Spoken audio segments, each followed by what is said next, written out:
Hello guys, അപ്പോൾ ഞാനിന്നിവിടെ ഉണ്ടാക്കാൻ പോകുന്നത് എന്താണല്ലേ നിങ്ങൾ ഈ ചിന്തിച്ചുകൊണ്ടിരിക്കുന്നത്. ഇപ്പോൾ ചിലർ വിചാരിക്കുന്നുണ്ടാവും നമ്മൾ പണ്ട് കളർ പേപ്പർ കൊണ്ട് ഉണ്ടാക്കുന്ന വിഷറിയാണെന്ന്. പക്ഷേ നിങ്ങൾക്ക് തെറ്റി. ഞാനിവിടെ ഉണ്ടാക്കാൻ പോകുന്നത് വളരെ സിമ്പിളായിട്ട് നമുക്ക് എങ്ങനെ ഒരു ക്രിസ്മസ് ട്രീ ഉണ്ടാക്കാം എന്നുള്ളതാണ് ഞാനിവിടെ കാണിക്കാൻ പോകുന്നത്. അതായത് നമ്മളൊരു പച്ച കളർ എടുത്തിട്ട് ഏതാണ്ട് ഞാനിപ്പം മടക്കിയ പോലെ മടക്കിയിട്ട് അതിൻ്റെ നടുവേ കൂടെ മടക്കി കഴിഞ്ഞാൽ നമുക്കിങ്ങനെ കിട്ടും. അപ്പം നമ്മൾ എന്ത് ചെയ്യണം, അതിങ്ങനെ കുറച്ച് വിടർന്ന് നിന്നിട്ടുണ്ടാവുക, അതിനെ ജസ്റ്റ് ഒന്ന് അടുപ്പിച്ചിട്ട് ഗം കൊണ്ടൊന്ന് ഒട്ടിച്ച് കൊടുക്കണം.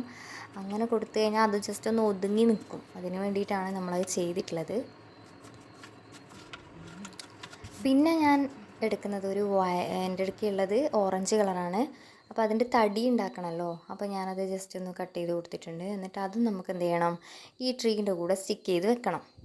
അപ്പോൾ ഇതിൻ്റെ പുറകിലായിട്ട് ഞാനത് ഒട്ടിച്ച് കൊടുത്തിട്ടുണ്ട് ഗൈസ്. അപ്പോൾ ഇത് സിമ്പിളാണ്, ഏകദേശം ഇപ്പോൾ ക്രിസ്മസ് ട്രീ ആയിട്ടുണ്ട്. അപ്പോൾ ഇനി നമുക്ക് വേണ്ടത് കുറച്ച് ഡെക്കറേഷൻസ് ആണ്. അപ്പോൾ എൻ്റെ കയ്യിൽ കുറച്ച് കളർ പേപ്പേഴ്സ് ഉണ്ട്. ആ കളർ പേപ്പേഴ്സ് വെച്ചിട്ടുകൊണ്ടാണ് ഞാൻ നമ്മുടെ ബൾബ് ഉണ്ടാക്കാൻ പോകുന്നത്. അതായത് നമ്മുടെ ക്രിസ്മസ് ട്രീയിൽ ഉണ്ടാകുന്ന ഡെക്കറേഷൻസ് ഉണ്ടല്ലോ, അപ്പോൾ അതാണ്. അപ്പോൾ അത് ഞാൻ ജസ്റ്റ് റൗണ്ടിൽ മുറിച്ചിട്ട് കട്ട് ചെയ്ത് കൊടുക്കുന്നുണ്ട്. എൻ്റെ അടുത്തുള്ള കളർ പേപ്പേഴ്സ് എല്ലാം ഞാൻ വെച്ചിട്ടാണ് ഇത് ചെയ്യുന്നത്. അപ്പോൾ അത് കുനുകുനാന്ന് കട്ട് ചെയ്തു.